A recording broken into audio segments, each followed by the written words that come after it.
Magandang oras mga ka-TH. Meron tayong natanggap na napakagandang marker nito. Ang ating topic ngayon ay tungkol sa mga hugis barko na malalaki talaga to ha. Hindi to yung maliliit na mga big boulder. Talagang malaki to na mga barko na bato.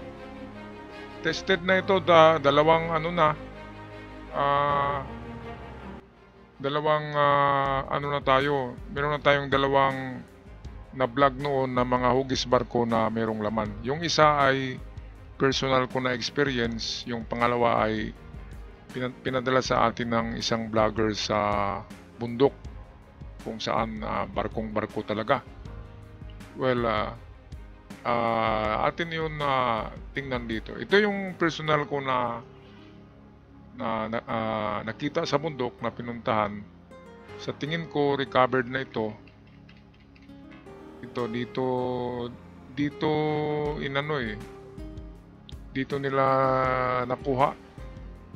Ito yung dulo ng barko, kaya nga lang ay nabiyak na ng nag-treasure hunt dyan.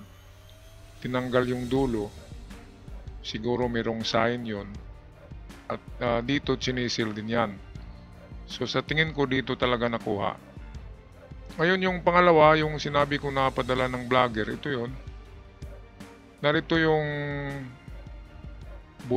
binutas. Dito sa estimate ko ay nasa 6 hanggang 8 na gold bars ang laman nito. Kasi maliit lang siya na square. Nasa 1 foot by 1 foot. Pero malalim yan, nasa 1 meter na gaganon. So barko yan, barko yung kanina.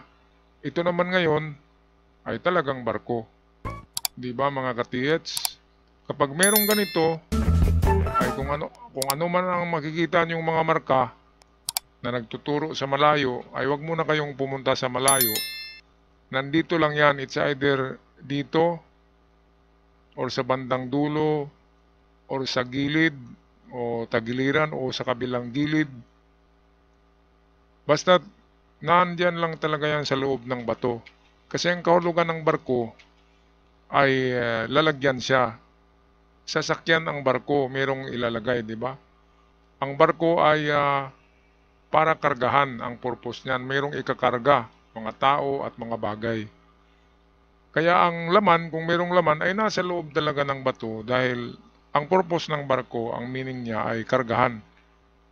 Lalagyan siya para i-deliver. Diba? So, kapag mga barko ang ginawang big boulder marker, ibig sabihin yan ay Japanese Imperial Navy. So, ang GIN, Japanese Imperial Navy ang may-ari niyan. So, ang nagbaon ay yung mga barko din ang kanilang nilagyan, nang maghakot sila, ay sa barko din nila sinakay ang tuni-tunilada na yun. Kapag barko ang nag-deliver ng mga ibaon sa bundok, tuni-tunilada talaga yan. Katulad dito sa lugar namin, sa isang bundok na malapit sa Dalampasigan, inakyat yung mga kahon-kahon na gold bars. At doon sa tuktok, ibinaon, kahon-kahon yun. Tuni-tunilada, galing din sa barko. Recovered na rin yun, mga kababayan. So ito, atin na bigyan to ng quick reaction. Alright, very visible, dalawang dot. Ang direksyon niya ay dalawa, di ba? Pag ganyan, pwedeng dito, pwedeng dito. Kaya, diyan ang analysis maglalaro. Kung pupunta tayo doon, wala naman doon, sigurado, di ba? So ito na direksyon can be dito lang or sa puwitan kasi merong tri-dots dito. Tri-dots na nagaganyan ay pwedeng sa loob lang talaga yan ng bato. Ngayon meron siyang arrowhead. Ito, klarong-klaro. Expose nga natin yan. Blow up natin. Blow up natin siya. Ayan, arrowhead nga eh. Ayan o, nagaganon no. Arrowhead siya mga kababayan.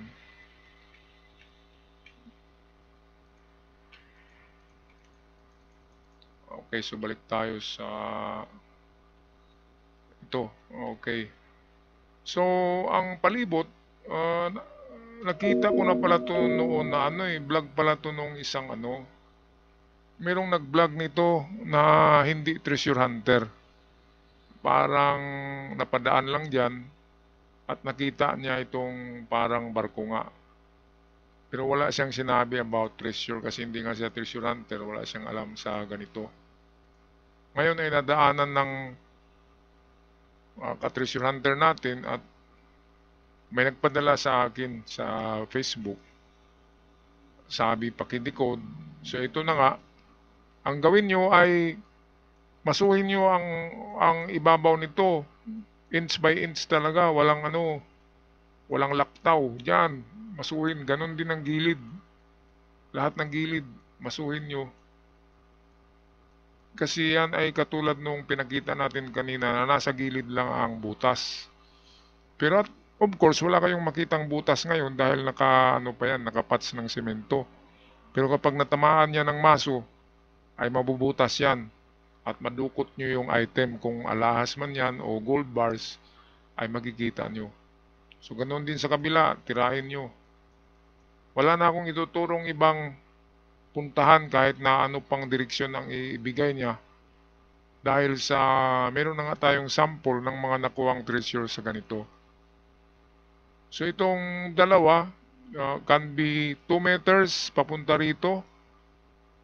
So, malaki kasi yan na bato. So, sabihin natin 5 meters ang haba ng bato na to.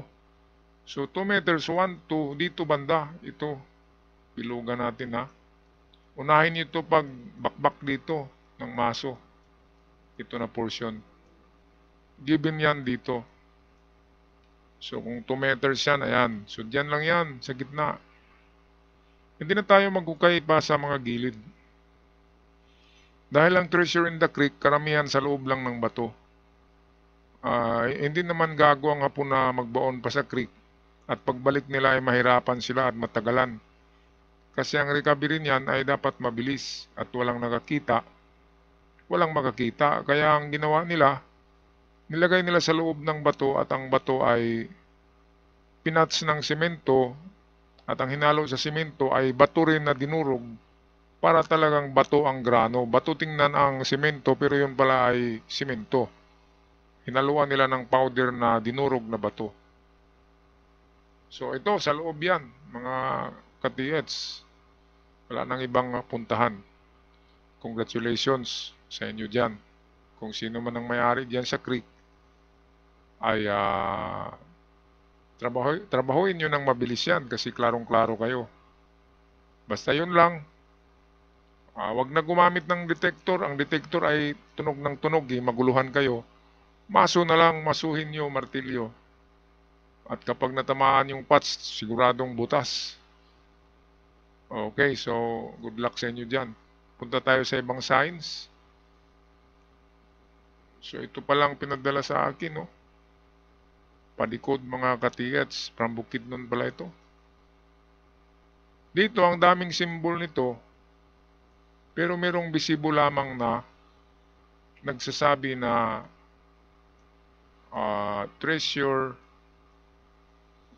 under or treasure in the right side of this rock. Kung malaking bato ito ay nasa banda rito. Ito.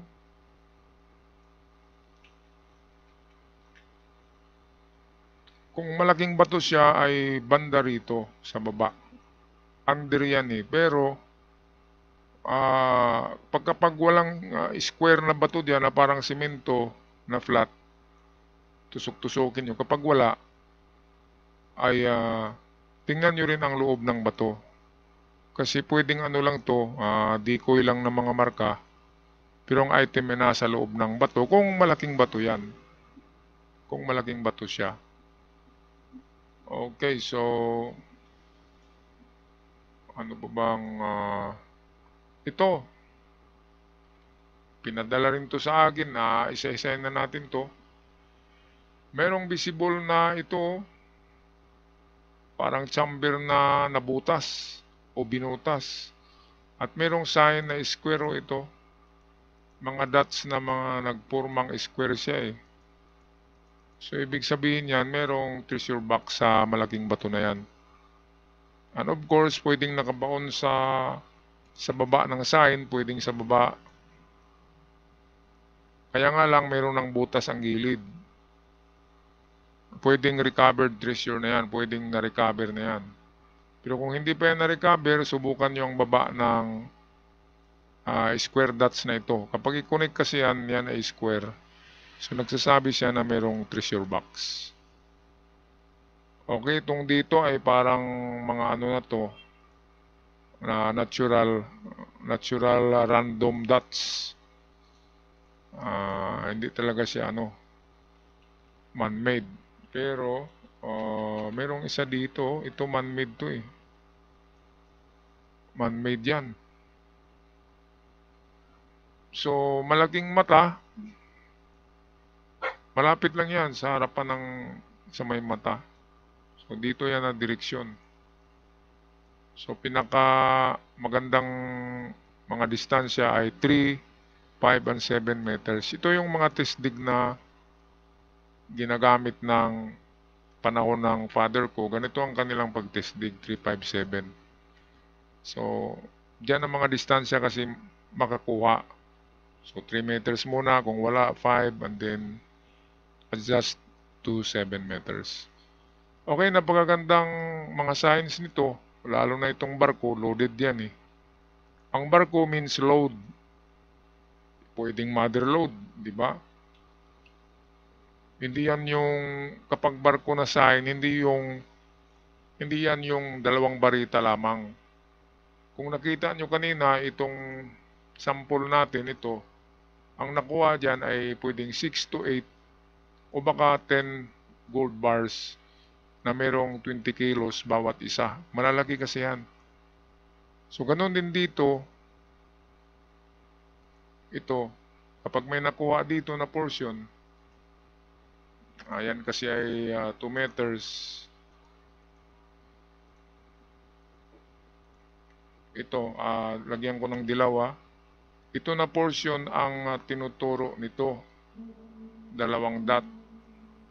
Kasi hindi siya trail marker, kasi river yan.